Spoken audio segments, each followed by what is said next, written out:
అత్యంత కృపగలిగిన యేసు క్రీస్తు నామములో వాక్యాన్ని వింటున్న బిడ్డలందరినీ కూడా దేవుడు సమృద్ధిగా దీవించి ఆశీర్వదించునుగాక. ఆమేన్. ప్రియ దేవుని బిడ్డలారా, అందరూ ఎలాగున్నారు? బాగున్నారు కదూ? ఉదయమే లేచి ప్రార్థన చేసుకున్నారా? దేవుని వాక్యాన్ని చదువుతున్నారా?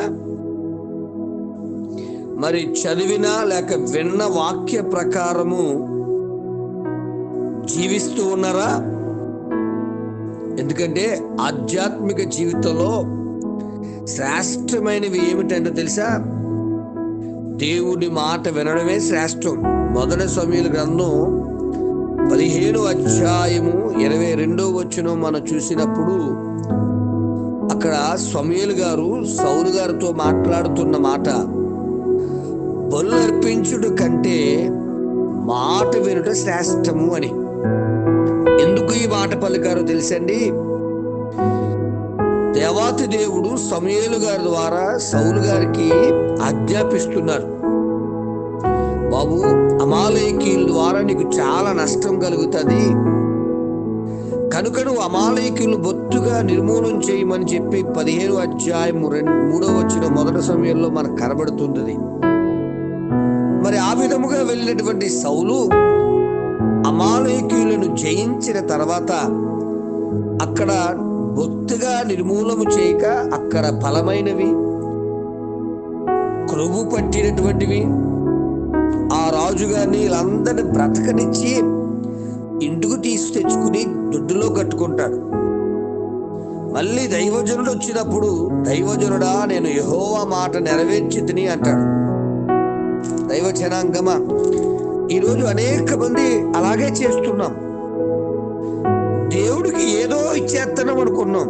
ఎందుకు తెచ్చావురా అంటే అంటాడు కదా ఆయన, ఇవన్నీ దేవునికి బలివ్వడానికి అంటాడు, దేవునికి అర్పణ అర్పించడానికి అంటా ఉంటాడు. దేవుడు ప్రజా, ఎందుకు ఈ పని చేసావంటే, దొంగతనం చేసావంటే, అయ్యా దేవుని కానుకిస్తాకి అంటే దొంగతనం చేసి దేవుడు కానుకేమన్నారా? డాడీ ఎందుకురా జోబులో డబ్బులు తీసేసావంటే, నేను ఆదివారపు ఆరాధనలో కానుకేయడానికి అంటావా? ముందు చెప్పొద్దా మీ డాడీకి? దైవ జనాంగం ఆలోచన చేద్దాం. దేవునికి బలి అర్పించుట, కానుకలు ఇచ్చుట కంటే ఆయన మాట విని ఆయన మాట ప్రకారం చేసినప్పుడు అద్భుతాలు పొందుకుంటాం. మీకు ఉదాహరణ చెప్తున్నానండి. కానాను పెండ్లి విందులో అద్భుతము జరగడానికి కారణం వారు యేసయ్య మాట విన్నారు. మరియమ్మ తల్లి చెప్తుంది కదా, ఆయన మీతో చెప్పింది చేయుడి అన్నప్పుడు వారికి యేసయ్యకి ఎదురు ప్రశ్న వేయలేదు. వారు ఆయన ఏమి చెప్పాడో అదే చేశారు. దేవుని బిడ్డ, ఆయన అనగా యేసు క్రీస్తు ప్రభులు వారు ఏం చెబితే అది నువ్వు చేయగలిగితే చాలు, నువ్వు అద్భుతాన్ని చూడగలవు. బెతెస్దా కోనేరు దగ్గర 38 సంవత్సరాలు ఉన్నటువంటి ఆయన యేసు ప్రభు అక్కడికి వచ్చి నీ పరుపెత్తుకుని లేచి నడువు అన్నాడు. ఎదురు ప్రశ్న వేయలేదు. అందుకే అతడు స్వస్థత పొందాడండి. దైవ జనాంగం ఆలోచిస్తున్నారా? మనం అనుకోండి, ఆయన కాళ్ళు లేవు కదా, ఆయన ఎలా నడుస్తాడు అని పిచ్చి పిచ్చి ప్రశ్నలు వేస్తాం. దేవుడి దగ్గర అద్భుతాన్ని పొందాలంటే ఎదురు ప్రశ్న వేయకూడదు. ఆయన ఏం చెప్పాడో అది చేయడం అంతే. అందుకే అన్నాడు కదైనా, బొల్లర్పించుట కంటే ఆయన మాట వినడం శ్రేష్టం. సౌలా, నీ కానుకలు కాదు బాబు, నీ బలి అర్పణ కాదు నానా, దేవుడు కావలసింది నువ్వు మాట వినడం మానేశావు. అందుకే దేవుని ఆత్మని నువ్వు విడిచిపెట్టి వెళ్ళిపోయింది. వాక్యం వింటున్న బిడ్డ, ఈరోజు నువ్వు కూడా అలాగే ఉన్నావా? ఆదివారం లేకపోతే దైవజనుడు మన ఇంటికి వచ్చినప్పుడు అది ఇస్తున్నాం ఇది ఇస్తున్నాం అని చెప్పి దేవుని మాట వినడం మానేసావా? ఆలోచన చేయి. శ్రేష్టమైంది ఆయన మాట వినడం. రెండవదిగా శ్రేష్టమైంది ఏది అంటే దేవుని ఆవరణంలో గడపడం. కీర్తన 84వ కీర్తన 10వ చరణం చూసినప్పుడు ఆయన మందిర ఆవరణలో గడపడం ఎంతో శ్రేష్టం. ఈరోజు శ్రేష్టమైనవి విడిచిపెట్టేశారు మనుషులు.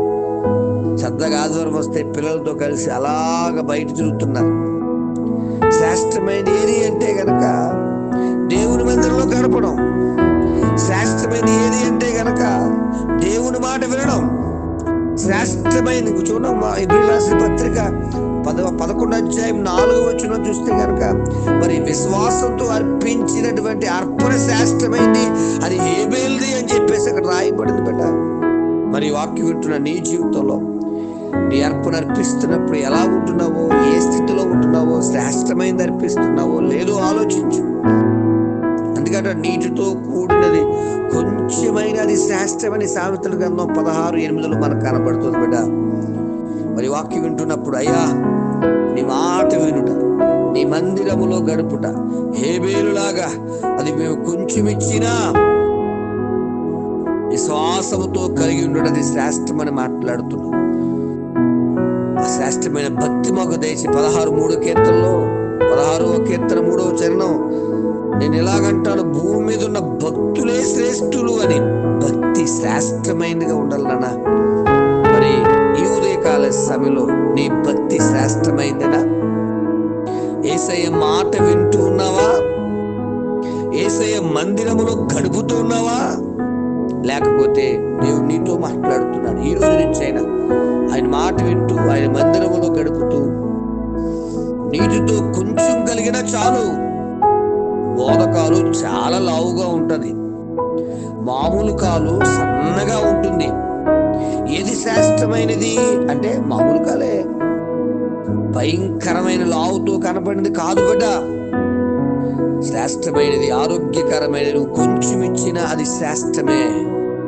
ఆలోచన చేసి ఒక శ్రేష్టమైన నిర్ణయం తీసుకుని దేవుని కొరకు బలమైన సాధనంగా వాడబడ్డకు దేవుడు కృపను మనందరి పట్ల విస్తరింపచేయునుగాక.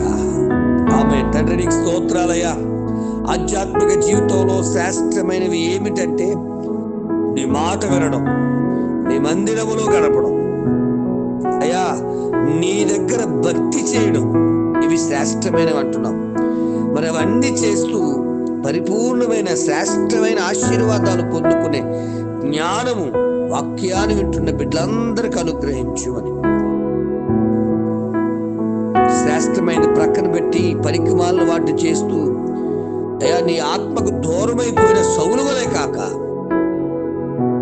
శ్రేష్టమైన భక్తి చేస్తూ నీ దగ్గరకు వచ్చి మీరిచ్చే ఆశీర్వాదాన్ని పొందుకున్న దావీదు వలె ఉన్నతమైన స్థితిని భవిష్యత్తును అనుగ్రహించమని, ప్రియ బిడ్డల కుటుంబాలు మీరు దర్శించమని, కుటుంబంలో పిల్లలు, పెద్దలు, భార్య, భర్త అందరూ కూడా